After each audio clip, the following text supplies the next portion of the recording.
Welcome back, everyone. This is day 9 of Soulergy. I am Pastor Alex, one of the pastors of Pinnacle Village.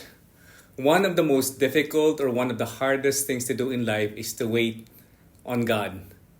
If waiting in traffic at the airport, when you're calling the customer service and you were put on hold is hard, when you are at the doctor's office or you're paying and the line is long, is hard. How much more waiting on God is harder. The question I have for you today is this: how many of you are waiting for something and you felt God is not hearing your prayers and God is taking longer to answer your prayers? How many of you here who are listening and watching right now are saying, I don't like to wait. Actually, I hate to wait. Friends, waiting on God is common to everyone. For example, the psalmist talks about waiting for answers to prayer. In Psalm 38 verse 15, the psalmist said, "But I wait with hope for you, O Lord. You will answer, O Lord, my God." To wait on God is actually a command. In Psalm 37, one of the many instances that the Bible talks about waiting on God, Psalm 37 verse 7 says, "Be still before the Lord and wait patiently for Him." I guess of all the commands in the scriptures, one of the hardest or one of the most difficult things to obey is to wait on God. Waiting on God is hard. Why? It is hard because we are always in a hurry, but God is not in a hurry. It is hard to wait simply because we think we are in control of our lives, but we're not. God is in control of when and how to answer our prayers. George Wright said this, that waiting is hard because waiting is a real reminder that the world does not revolve around me. Waiting messes with my plans. Simply, waiting reveals that I'm not in control. And that is the truth. We all actually struggle a lot with the idea of waiting for God to answer our prayers, and it is taking long. Wayne Stiles said in his book, Waiting on God, but gaps are normal. Let me repeat, but gaps are normal. And expecting gaps is essential if we hope to maintain a life of faith as well as discern God's hand in our lives. Even Jesus' life had gaps, huge ones. We need to accept the gaps between great moments as God's will, but we must also learn how to live in these dull spaces. Friends, we need to learn to wait on God because that will always be part of God's testing and building of our faith. Maybe today you're joining the Soulergy, but allow me to share something on the answers to the question why God makes us wait. Number one is this: God tests our faith through waiting.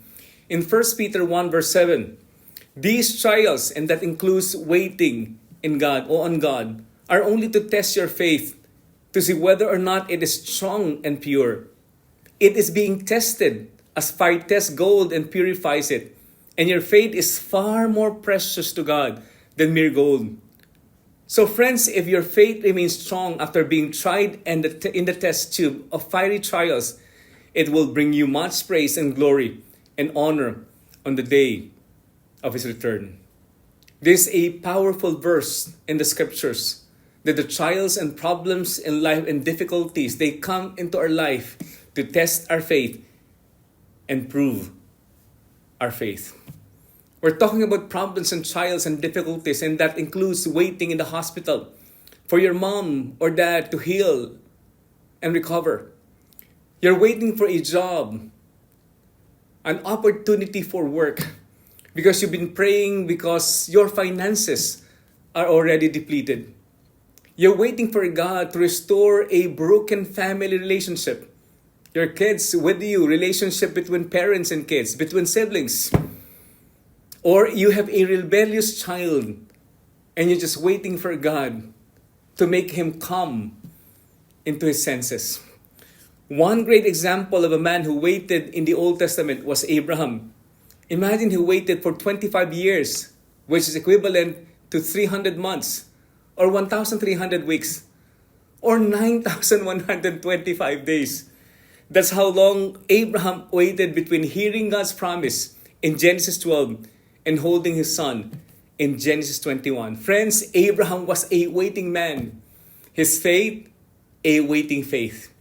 Imagine as he turned from 70s to 80s to 90s, he waited. As he moved through Haran to Canaan, to Egypt and back, he waited. As his body weakened and his wife grew gray, he waited. Friends, when God allows you to still wait, the question is, will you hold on? Will you wait in faith? And again, Wayne Stiles said this, one reason many people never see God working in their lives is because they never hang in long enough for God to show His power. But number two is this, and one of the reasons that God makes us wait is because God grows our character through waiting. Remember St. Paul in the book of Romans chapter 5 verses 3 to 4. Let's read. We can rejoice too when we run into problems and trials. And that's waiting time again. For we know that they are good for us. Listen well. Read this. They help us to learn to be what? They help us learn to be patient. And patience develops strength of character in us. Charles Swindoll said, we don't like waiting, but that's when God does some of His best work on our souls. Craig Rochelle, a pastor in America, said this, God will often do something in you before He does something for you. Friends, often behind the scenes, things we do not see, God is at work, but we don't see Him at work. And maybe while waiting, in your season of waiting, God is shaping you right now. Maybe God is molding you first before giving you what you have been asking for. God probably is saying, grow up or grow deep in your life. A.W. Tozer, one of my favorite authors, this is what he said. What then are we to do about our problems? We must learn to live with them until such time as God delivers us from them. We must pray for grace to endure them without murmuring. Problems patiently endured will work for our spiritual perfecting. They harm us not only when we resist them or endure them unwillingly. Friends, if you have been praying for something, an answer to prayer, and you have not received it yet, don't think that God doesn't care. Don't think that God doesn't hear your prayers. It's probably a cliche, and we always hear this, that God's delay is not His denial. When you think it is a no, but God is probably saying to you right now, my child, wait, because I'm doing something very important in your life. John Ortberg, a pastor also, who has retired, and this is what he said. Biblically, waiting is not just something we have to do until we get what we want. Waiting is part of the process of becoming what God wants us to be. And maybe, friends, you are waiting right now, and you have been waiting long for the past few weeks or months, or even a year. But maybe the reason for that is because God wants to produce a harvest in your life. In the Bible, we call that the fruit of the Spirit. St. Paul in Galatians 5:22, and this is what St. Paul said. But the fruit produces what? Love, joy, peace, patience, kindness, goodness, faithfulness. And maybe God wants you to be a loving person, to be kind, to be faithful, to be patient. And that is far more important to Him than getting what you are asking for. Richard Hendricks said, second only to suffering, waiting may be the greatest teacher and trainer in godliness, maturity, and genuine spirituality most of us ever encounter. Actually, it takes a lot of faith to wait for God to move. then since you are not in control of your life, and you are not in control of the many circumstances in your life, friends, we simply need to have to trust God and not give up when waiting time is longer.